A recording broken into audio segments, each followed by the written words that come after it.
Hello, my name is Nelson Nader, and I'm here with my friend. I'm Parish Torch. And this is Let's Play Mega Man Battle Network 6, Cybeast Gregar.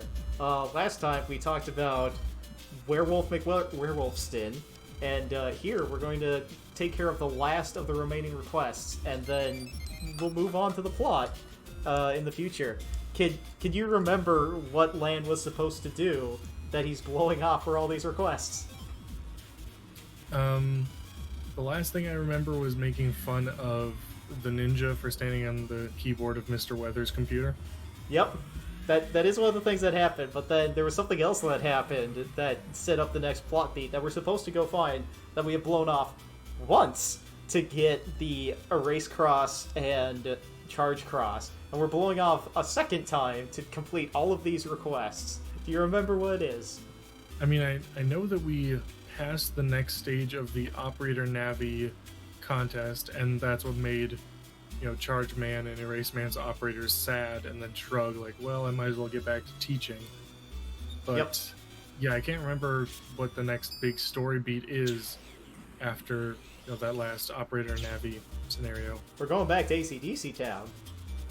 Oh, that's right, yeah, because everything's got to happen on the same damn day. Yep.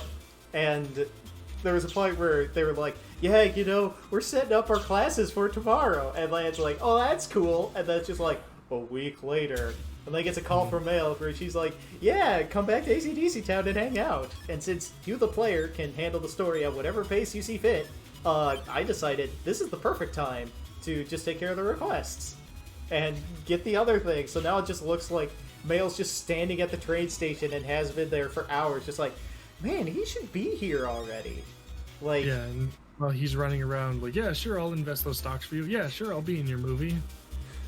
You need me to deliver, baby? You got it. I need to go to a spring and find this great axe, but it's just a bucket on the floor? Alright. We need to go find a lawyer to bully this guy that sold this kid stuff that made him crazy fat? Alright. Why not? Why not? The Mega Man Battle Network 6 story of requests. Yeah, I know that that's a big joke in a lot of RPGs, that if there isn't a ticking clock on screen, you have unlimited time in the world to do things. But yeah, it really is funny in this game where they do things like, advance the time because, oh, you can't do that today, come back tomorrow. And they try and adhere so strictly to the concept of, real world time and which day things are happening on. And yet, yeah, you can do the entire request board in one morning and then still have enough time to meet your old friends in your hometown for the rest of the day. Yep. The world may be about to end, but that kid over there needs some flowers. Let's go get him some flowers.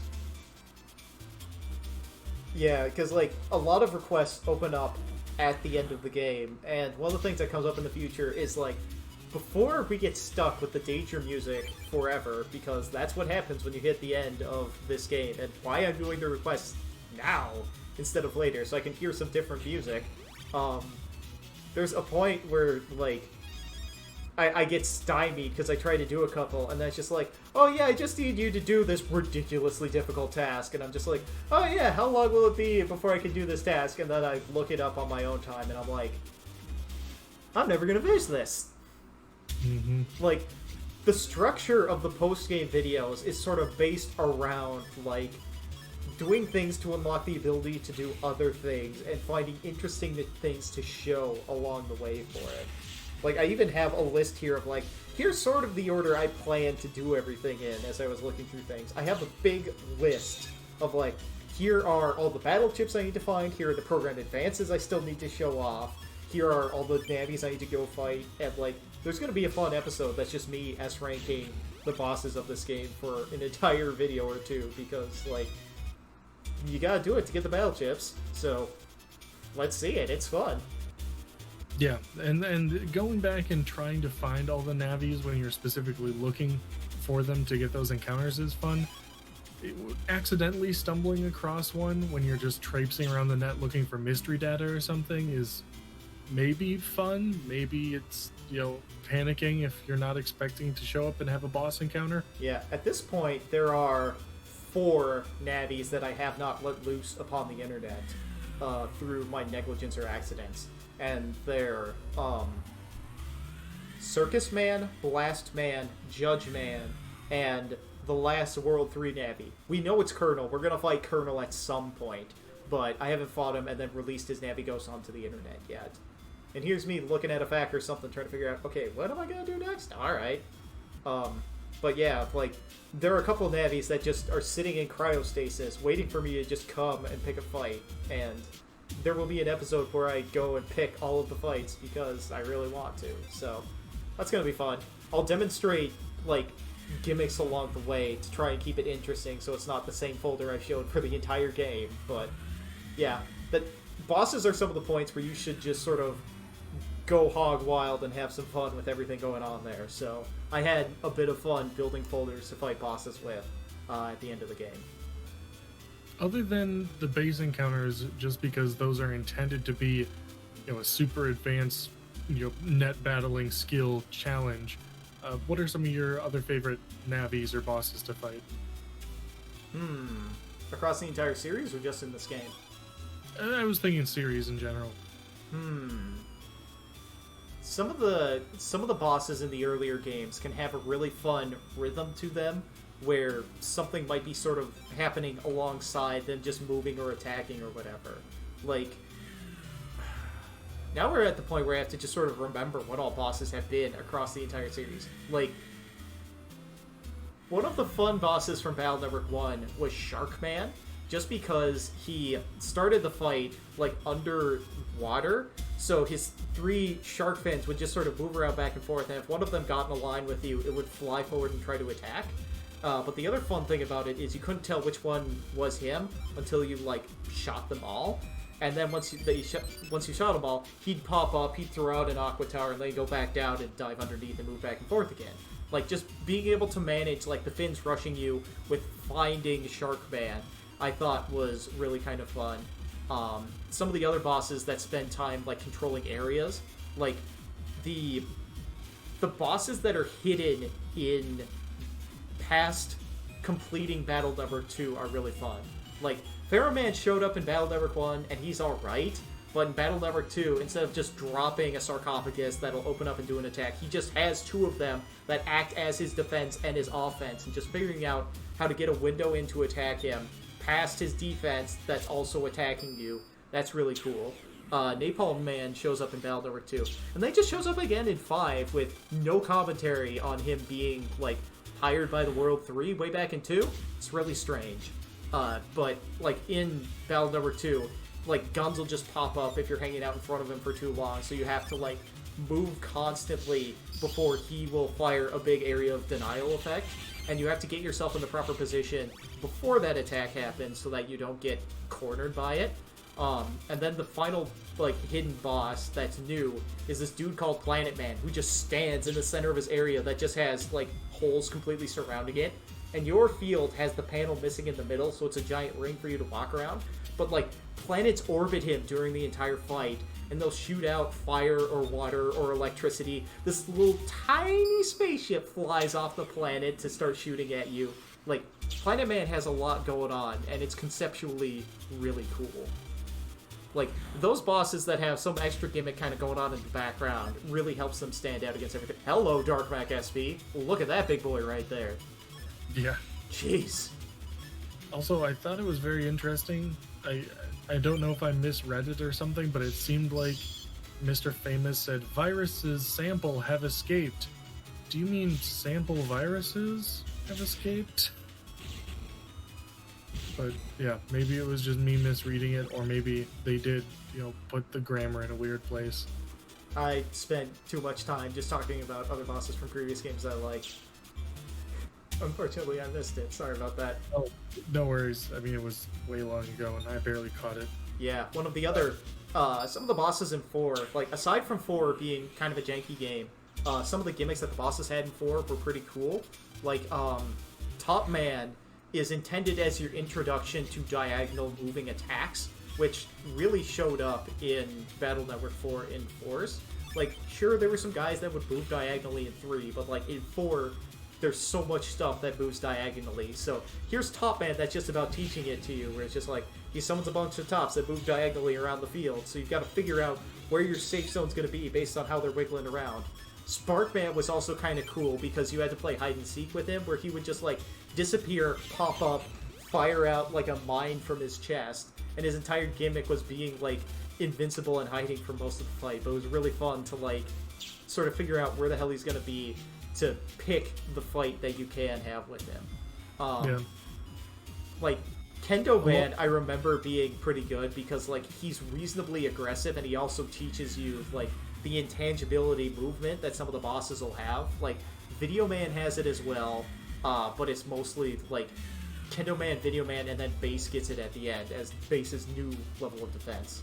There was one more guy that I thought of, Burner Man.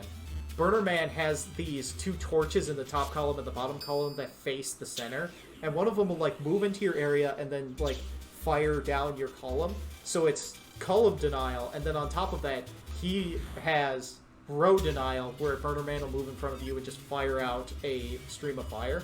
And as you can't stop the torches from moving around because they're invincible, but like figuring out how to block the torches from getting into your way and denying your area while still leaving yourself an opening. I've talked way too much today. While leaving yourself an opening to hit Burner Man, I think is really cool.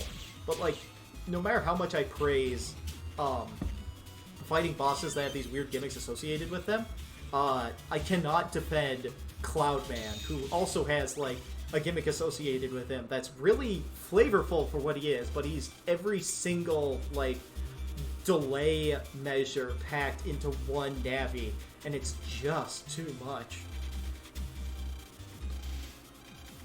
Also, hey, here's some random lady I found that wanted to trade for a chip I don't have yet. Cool! I did not know that Navis could get acne, but okay. That's a thing that happens, though. I imagine it happens for, like, the ones that have a human face, or does it just happen on their metal? What is that? Is that, like, rusting in certain spots? It's just, like, a weird, bug glitchy effect. Maybe. But yeah, I was thinking of, the Burner Man was definitely one of my favorites, in terms of more interesting, complex battle mechanisms. I also liked, not necessarily because it was so complicated, but Flashman, especially being the first, boss that you fight and having to, deal with a battle stage mechanic as opposed to just, fighting a straight up difficult Navi like, say, Beastman. Yep. Yeah, because part of the gimmick with Flashman is he would put, like, antenna towers or something in your area that would hurt you if you... Well, no, they would paralyze you, and then he would leap in front of you and hit you with his big attack. And the problem was, if you got paralyzed on the first one but weren't in range of it, he would use an area grab, and then he would be guaranteed to hit you the next time you got paralyzed. So if you weren't able to, like, burn it down quickly, because he only has 900 HP in V3 form, like, he could put the wall upon you. I mean, aside from the fact that his attacks were weak because he was the first Navi, before they decided that, hey, we're going to scale everyone up to, like, a 2000 HP threshold once they get to, like, their final form. So, yeah. Yeah. I'm trying to think of other interesting, like, stage mechanic things. Desert Man had a lot of desert panels that would show up, but that's not necessarily interesting because it just makes things slower. There was Drill Man, who also had the kind of whack-a-mole thing, but since he would have the drill in front of him, which was a big invincible thing that would tank for him, you had to have very specific setups to hurt Drill Man, and I was never a fan of that fight. Yeah. Oh, Same man, thing with the Magnet Man having the magnet panels all over the stage to push and pull you around. Yeah.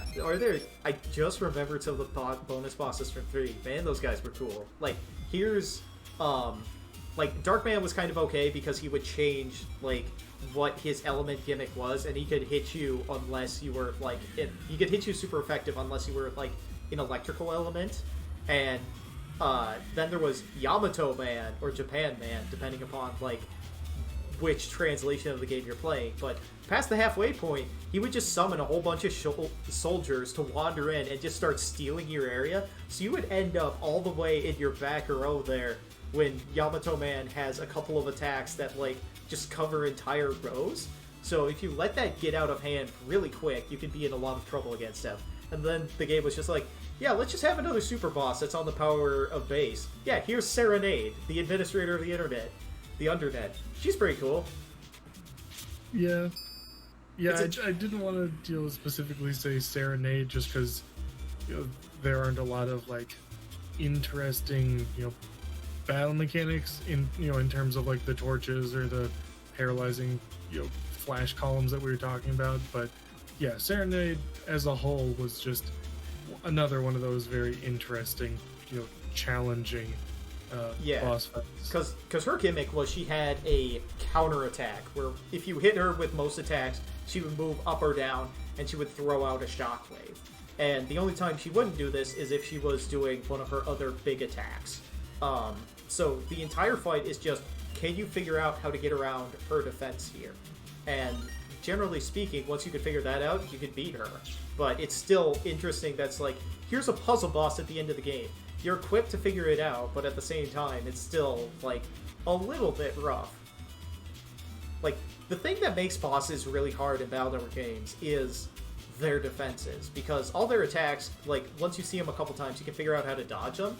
But having a large HP pool and having some sort of defense, like intangibility when you're moving around, or, like, Serenade's counter defense, or the old base's aura, like, those are the things that make, like, old Battle Network bosses difficult. And part of the reason that like final bosses are difficult in these games is they have some sort of intermittent protection or invincibility that goes up to keep them safe. Yeah. Yeah, in terms of final bosses being like that, I remember, Alpha having the weird chest cavity that only opened like very much the glowing red weak spot kind of phenomenon. Yep, where like it was just covered in a membrane that like you had to smash through before you could start attacking the core, and it would slowly regenerate over time because it was a semi-organic thing. In the first game, the final boss had the life aura, which protected him for 100 damage. In the second game, they made use of the like breaking effects, where the final boss was just covered in armor, and you could hit him anytime if you had a breaking effect. But aside from that, you had to wait for the boss's mouth to open. And then in Battle Network 4, the boss would move up and down in their space, and while they were moving, they were invincible. And then in Battle Network 5, like, there was the main body of the final boss that would attack, and then there was the part you could hit. And the part you could hit would just, like, wander off screen at some points, and then just come back on to change the invincibility. And the final bosses of 6 have their own way to be defensively resilient in these fights. But we'll talk about them once we can finally see them and show them off properly. There's different final bosses in both these two games, which, now that I've said that, there's going to be a good, easy way for you to figure out what the final boss is going to be. But the final boss in Gregar is really fun with how its defensive gimmick works and how you set yourself up to fight him. I hope I covered pretty well for Pumpkin Quest 2020. Yeah. Wow. Yeah, what a surprise. Cats not respecting when you have a closed door. Just, why is this closed? Open it right now. It really depends on the cat. So I went and saw my sister recently, and she owns 2 cats. One of her cats I started calling Sink Cat, because if you go like into the bathroom, like up the stairs on the upper level of her house, like as soon as you open that door, this cat will just like run over and look up the stairs directly at the door. And then as you open the door to leave, you can just hear thump, thump, thump, thump, thump, thump. And then the cat's just in there. She'll climb up the toilet, over to the sink, and just sort of like look at you, look at the sink, look at you, look at the sink. So you just kind of like turn it on just a little bit, and then just like bat, bat, bat, just like dip her head underneath to get a drink. Like, I called her Sink Cat because she was so in love with that sink. But One of the places that I used to live had a little bit of a, I wouldn't say a leaky faucet, but kind of like a slow draining faucet where, after you took a shower, like all the water that went up to the shower head would slowly drip out of the lower tap once you turned it off. And so, yeah, Pumpkin absolutely loved just hanging out in the tub and basically testing his reflexes. Like he'd wait for one of the slow single drips to form and try and swat it in midair. all right, well, I'm glad. You don't really think cats enjoy baths and stuff all that much, which they probably don't. But to see them just love water in these other cases is a little funny. Yeah. Yeah, thankfully, I think there's only been one time that I've had to try and give him a bath, and he didn't fight me too much. He was mostly just crying the whole time.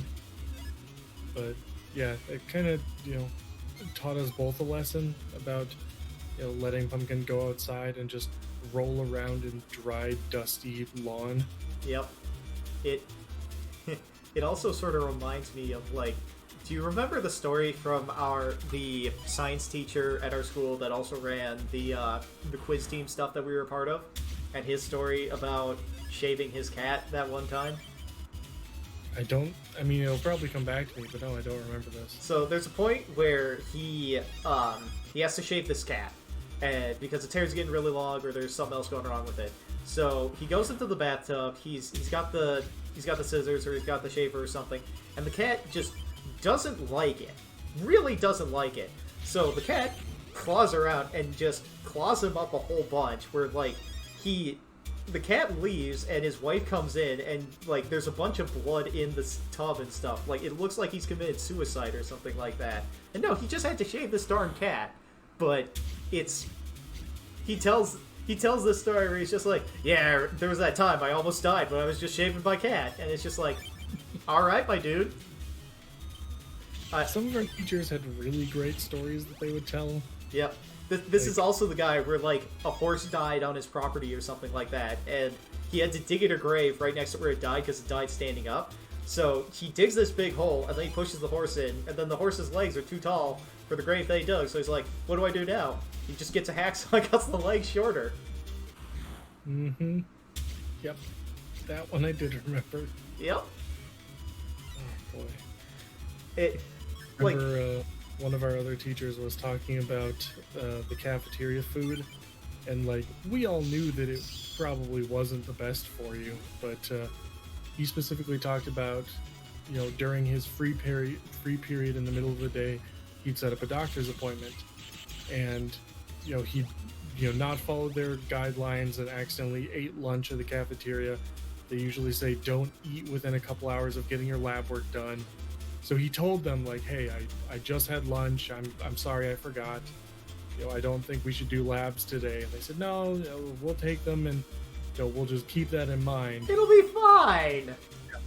So he gets a call a couple days later, like, oh my God, we need you on statins, like right now. Like your triglycerides and your cholesterol and everything are like through the goddamn roof. And he was like, no, I'm pretty sure it's because I just had lunch. And his doctor said, no, there's no way your levels would get this high just from having one meal. I mean, come on, my dude. But the teacher was like, nope, I'm going to come in a couple days and we'll retake them if you're that worried about them. But I don't need a prescription.